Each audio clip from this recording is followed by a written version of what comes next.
দীর্ঘ রক্তক্ষয়ী যুদ্ধ, ধ্বংসস্তূপ আর মৃত্যু, এর মধ্যে ফিলিস্তিনিদের জন্য এলো আশার খবর। ফিলিস্তিনকে রাষ্ট্র হিসেবে 3 প্রভাবশালী দেশের স্বীকৃতিকে শান্তির পথে নতুন সম্ভাবনা হিসেবে দেখছেন বাস্তুচ্যুত গাজাবাসী এবং পশ্চিম তীরের বাসিন্দারা। তবে শুধু স্বীকৃতি ইসরায়েলের ওপর কার্যকর চাপ বাড়াতে পারবে বলে মনে করেন না কেউ কেউ। রোববার একসাথে ফিলিস্তিনকে রাষ্ট্র হিসেবে স্বীকৃতি দিয়েছে যুক্তরাজ্য, অস্ট্রেলিয়া ও কানাডা। চলতি সপ্তাহে নিউ ইয়র্কে জাতিসংঘের সাধারণ অধিবেশনে ফ্রান্স সহ আরও কয়েকটি দেশ একই পদক্ষেপ নেবে বলে আশা করা হচ্ছে। এই সিদ্ধান্তে উচ্ছ্বাস ও আশার সুর ফুটে উঠেছে বাস্তুচ্যুত গাজাবাসীর কণ্ঠে।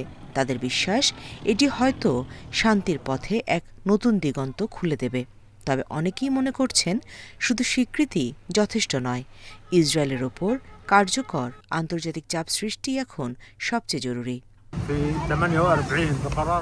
দেরিতে হলেও আমরা যে কোনো দেশের স্বীকৃতিকে স্বাগত জানাই। 1948 সালে জাতিসংঘের প্রস্তাবে যখন ইসরায়েল রাষ্ট্র প্রতিষ্ঠিত হয়েছিল, তখনই ফিলিস্তিনকেও স্বীকৃতি দেওয়া উচিত ছিল। এই স্বীকৃতির পরও ইসরায়েলের উপর যথেষ্ট চাপ সৃষ্টি হবে বলে আমার মনে হয় না। তবে আশা করি শক্তিধর দেশগুলোর কূটনৈতিক স্বীকৃতি অন্তত যুদ্ধবিরতির পথ খুলে দেবে। শুধু গাজাই নয়, পশ্চিম তীরের ফিলিস্তিনিরাও এই সিদ্ধান্তকে স্বাগত জানিয়েছেন। এখন সময় এসেছে এসব দেশের দখলদারিত্ব থেকে সমর্থন বন্ধ করার। গাজা সিটি ও গোটা উপত্যকায় ধ্বংস, গণহত্যা ও হত্যাযজ্ঞ দেখার পর তাদের অবস্থান স্পষ্ট করা উচিত। ব্রিটেনের এখন উচিত বেলফোর ঘোষণা থেকে আজ পর্যন্ত করা পাপের প্রায়শ্চিত্ত করা।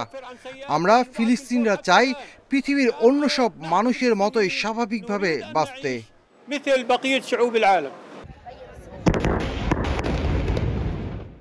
কিন্তু একই সময়ে গাজা জুড়ে অব্যাহত আছে ইসরায়েলের তীব্র হামলা।